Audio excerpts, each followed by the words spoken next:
IPL auction से पाकिस्तान लूट लिया आईपीएल वालों ने, क्योंकि 11 प्लेयर ऐसे जिनको खरीद लिया और दोस्त अब तय कि वो पीएसएल नहीं खेलेंगे। जी हाँ, आईपीएल का ऑक्शन तो खत्म हो गया, लेकिन उसके खत्म होते होते पाकिस्तान को झटका दे दिया हमने, क्योंकि पाकिस्तान ने अब क्या किया है, एक कंपैरिजन करने के चक्कर में उसने पीएसएल की डेट भी आईपीएल में घुसा दी। यानी कि ऐसा कर दिया कि अगर आप आईपीएल खेल रहे हो तो पीएसएल नहीं खेल सकते, और अगर पीएसएल खेल रहे हो तो आप आईपीएल नहीं खेल सकते। और इसी वजह से अब 11 प्लेयर ऐसे हैं, 11 प्लेयर जो कि आपको पीएसएल में नजर नहीं आएंगे। 10 को ऑक्शन में खरीद लिया, एक खिलाड़ी ऑक्शन से पहले रिटेन कर लिया गया था, तो टोटल 11 खिलाड़ी हैं। इनकी रकम ज्यादा नहीं है, सिर्फ करीब करीब 28 करोड़ रुपए, 27 करोड़ 30 लाख रुपए में। भाई इंडियन अगर प्रीमियर लीग के लिहाज में देखेंगे तो हर एक टीम को जो पर्स दिया जाता है, पर्स वैल्यू के हिसाब से कोई फर्क नहीं पड़ेगा। हमने 2 खिलाड़ियों पर 28 करोड़ 40 लाख रुपए खर्च करते देखा सीएसके को, और उतने में पीएसएल को 11 खिलाड़ियों को झटका दिया है।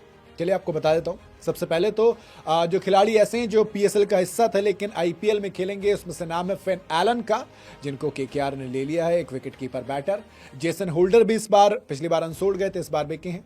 Tim Seifert again, Matthew Short base price में मिल गए। अकील हुसैन को सीएसके की जिम्मेदारी दी गई है तो काइल जेमिसन को खरीद लिया है। ल्यूक वुड भी बिके हैं, एडम मिल भी बिके हैं। जॉर्डन कॉक्स इंग्लैंड के आने वाले खिलाड़ी, कहा कि कहीं नहीं जा रहे। ऑस्ट्रेलिया के बेन डॉरिश और मिचेल ओवन, किसी को नहीं छोड़ा है। मिचेल ओवन को 3 करोड़ रुपए पंजाब किंग्स ने दिए। जाहिर सी बात है, ऑस्ट्रेलियन है, निकल के आते हैं। 2026 के ऑक्शन में बाकी तमाम खिलाड़ी बिक गए हैं, और ये तमाम वो खिलाड़ी हैं जिनको पीएसएल में खेलना था बट अब नहीं खेलते दिखेंगे। जी हाँ, फिन एलन क्वेटा ग्लैडिएटर्स से खेलते थे, लेकिन आईपीएल 2026 में केकेआर से खेलेंगे। 2 करोड़ रुपए के बेस प्राइस पर खरीद लिया है। इस्लामाबाद यूनाइटेड की तरफ से जेसन होल्डर खेलते थे, लेकिन अब गुजरात टाइटंस ने 7 करोड़ रुपए दिए हैं। 7 करोड़ रुपए, तो भैया सीधी सी बात है, वो 21 करोड़ मान के चलिए, करीब करीब 3 गुना हो जाते हैं पाकिस्तान के पैसों से। तो जाहिर सी बात है पीएसएल छोड़ेंगे। फिर कराची किंग्स का हिस्सा रहे टिम साइफर्ट, उनको भी खरीद लिया केकेआर ने 1.5 करोड़ रुपए के बेस प्राइस पे, तो वो भी कहीं नहीं जा रहे। मैथ्यू शॉर्ट को सीएसके ने 1.5 करोड़ रुपए में खरीदा है, वो भी कहीं यहीं पे रहेंगे। इस्लामाबाद यूनाइटेड का हिस्सा थे मैथ्यू शॉर्ट। एक क्वेटा ग्लैडिएटर्स के प्लेयर हैं अकील हुसैन, भाई सीएसके ने 2 करोड़ रुपए के बेस प्राइस पर ले लिया है। करंटली वर्ल्ड के 7th रैंक के बॉलर हैं टी20 के अंदर। वही क्वेटा ग्लैडिएटर्स से काइल जैमिसन भी खेलते थे, 2 करोड़ में डीसी ने खरीद लिया है, वो भी कहीं नहीं जाने वाले।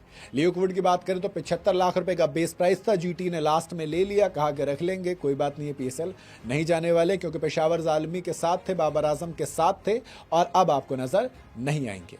पीएसएल में ही कराची किंग्स के लिए खेलने वाले एडम मिल को 2 करोड़ 40 लाख रुपए में राजस्थान रॉयल्स ने खरीदा है। सीधी सी बात, अवेलेबल रहेंगे।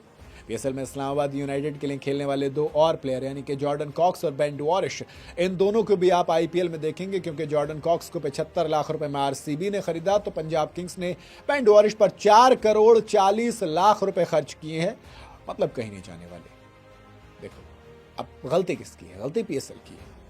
पीएसएल और आईपीएल का अगला सीजन एक ही तारीख को शुरू होगा, दोनों ही 26 मार्च से शुरू हो रहे हैं। ऐसे में जाहिर है कि खिलाड़ियों को चुनना पड़ेगा कि आप आईपीएल खेलेंगे या पीएसएल, दोनों तो आप खेल नहीं सकते। और जाहिर सी बात है, दुनिया की सबसे बड़ी लीग है आईपीएल, पीएसएल का कोई कंपैरिजन नहीं है। सीधी सी बात है, आपको पैसा भी ज्यादा मिलेगा, पावर, पॉपुलैरिटी, सब कुछ यहाँ पर ज्यादा है, तो जाहिर सी बात है कि आप क्या चूज करेंगे। मुझे लगता है इसमें ज़्यादा दिमाग लगाने की ज़रूरत है या ज़्यादा सोचने की ज़रूरत है कि हम किस तरफ जाएंगे। बाकी आपका क्या कहना है इस पर, आप अपनी राय कमेंट में ज़रूर बताइएगा।